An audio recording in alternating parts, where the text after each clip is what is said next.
दोस्तों, आजकल युद्ध की चर्चा बड़े जोर शोर से हो रही है।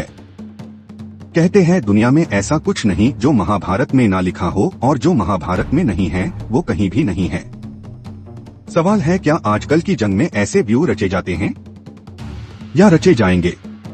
क्या थे वो जंग जंजाल जिनमें फंसाकर महाभारत के कई योद्धा मारे गए थे? आइए दोस्तों, आपको ले चलते हैं उन चक्रव्यूहों में जो महाभारत युद्ध में पांडवों और कौरवों ने रचे थे। अभिमन्यु अर्जुन और सुभद्रा के पुत्र व श्री कृष्ण के भांजे थे। अभिमन्यु जब सुभद्रा के गर्भ में थे तभी चक्रव्यूह को भेदना सीख गए थे, लेकिन बाद में उन्होंने चक्रव्यूह से बाहर निकलने की शिक्षा कभी नहीं ली।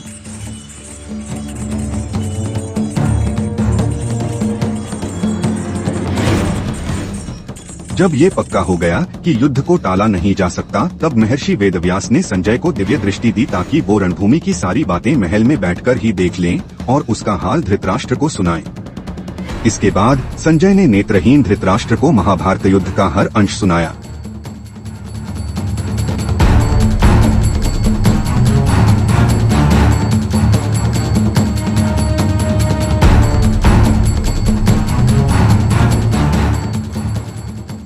कौन से थे वो अद्भुत 47 व्यूह जो कुरुक्षेत्र में कौरव और पांडवों ने रचे थे?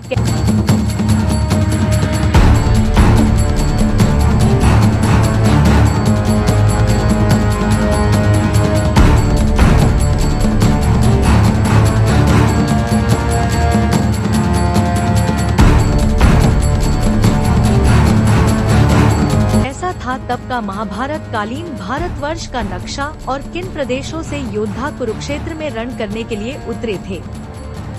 महाभारत युद्ध में किस दिन किस योद्धा ने कौन सा व्यूह रचा था और उसे किस व्यूह से काटा था जिनसे कुरुक्षेत्र की धरती रक्त से लाल हो गई थी।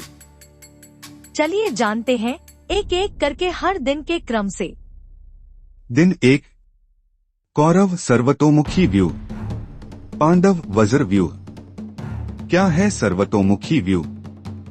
सर्वतोमुखी दंड व्यूह यानी चारों ओर देखने वाला व्यूह जो सभी दिशाओं में दुश्मनों को पहले से पता लगाकर उस पर हमला कर सकता है।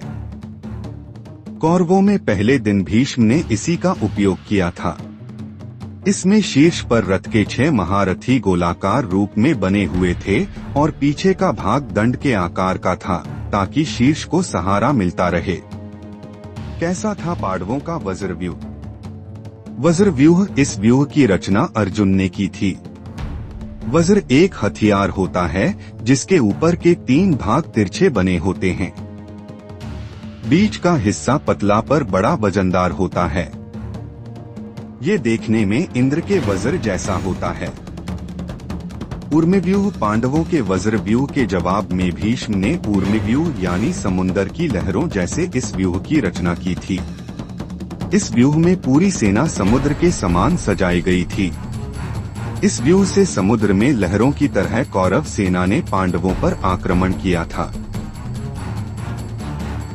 दूसरा दिन, गरुड़ व्यूह। क्रॉच व्यूह। क्या है गरुड़ व्यूह? युद्ध में सैनिकों को शत्रु सेना के सामने इस तरह पंक्तिबद्ध खड़ा किया जाता है कि आसमान से देखने पर विष्णु के वाहन गरुड़ पक्षी जैसी आकृति दिखाई दे।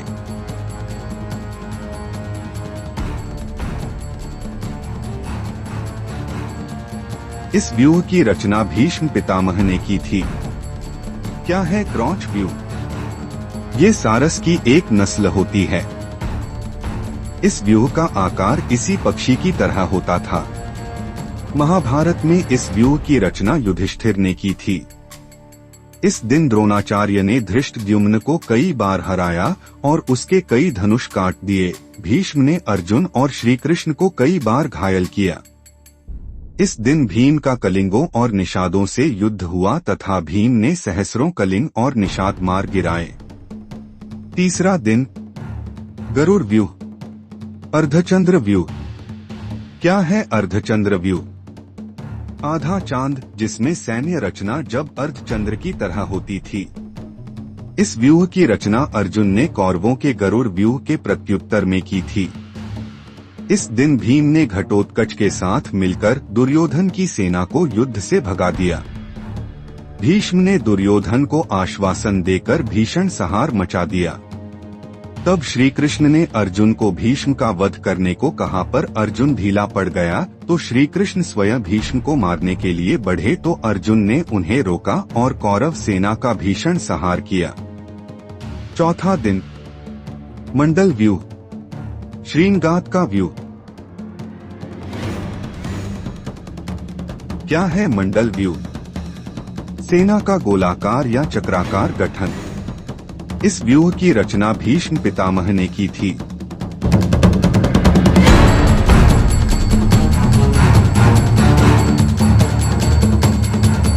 क्या है श्रृंघटक व्यूह? कौरवों के मंडल व्यूह के जवाब में अर्जुन ने श्रृंघटक व्यूह बनाया जो भवन जैसा दिखता था। शायद इसे ही 3 शिखरों वाला व्यूह कहते होंगे।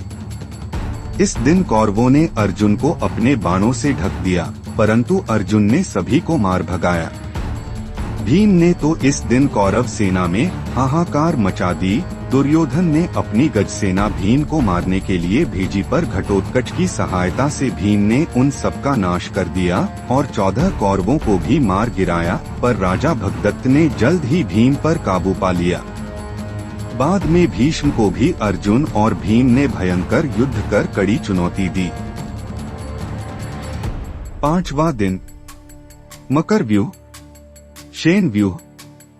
क्या है मकर व्यूह? मकर व्यूह प्राचीन काल में मकर नाम का एक जलचर प्राणी था। उसका सिर मगरमच्छ जैसा लेकिन उस पर बकरी जैसे सींग होते थे। हिरण और सांप जैसा शरीर, मछली या मोर जैसी पूंछ और पैंथर जैसे पैर होते थे। यहाँ मकर व्यूह रचना से आशय मगर से होगा, मकर से नहीं, जिसकी रचना कौरवों ने की थी। क्या है शेन व्यूह? गरुड़ जैसा। आरंभ में पांडवों को पता था कि भीष्म मकर व्यूह द्वारा सुरक्षित खड़े हैं और युद्ध के लिए तैयार हैं, इसलिए उन्होंने अजय शेन व्यूह को अपनाया था, जिसमें भीम को सबसे आगे मुख पर और अर्जुन को पक्षी के आकार के व्यूह की गर्दन पर रखा गया था और युधिष्ठिर पीछे की ओर गश्त कर रहे थे। इस दिन भीष्म ने पांडव सेना को अपने बाणों से ढक दिया। उनको रोकने के लिए अर्जुन और भीम ने उनसे भयंकर युद्ध किया। सात्यकी ने द्रोणाचार्य को भीषण संहार करने से रोके रखा। भीष्म ने सात्यकी को रणभूमि से भगा दिया गया। सात्यकी के 10 पुत्र मारे गए। 6ठा दिन, क्रौंच व्यूह, मकर व्यूह।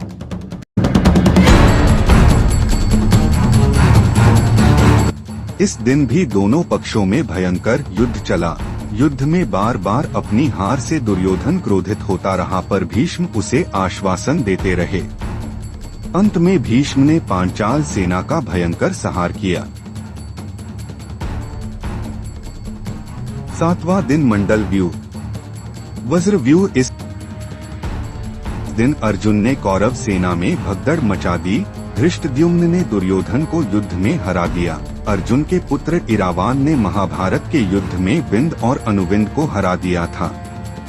इरावान अर्जुन और नागकन्या उलूपी का पुत्र था, जो पांडवों की ओर से लड़ा और युद्ध में मारा गया था। कौरवों के भगदत्त ने घटोत्कच को भगा दिया तो नकुल सहदेव ने कौरवों के शल्य को रणभूमि से भगा दिया। भीष्म ने पांडव सेना का भयंकर संहार किया। विराट पुत्र शंख मारा गया। 8वां दिन, कूर्म कछुआ व्यूह, त्रिशूल व्यूह। क्या है कूर्म व्यूह? ये कछुए की शक्ल का होता है।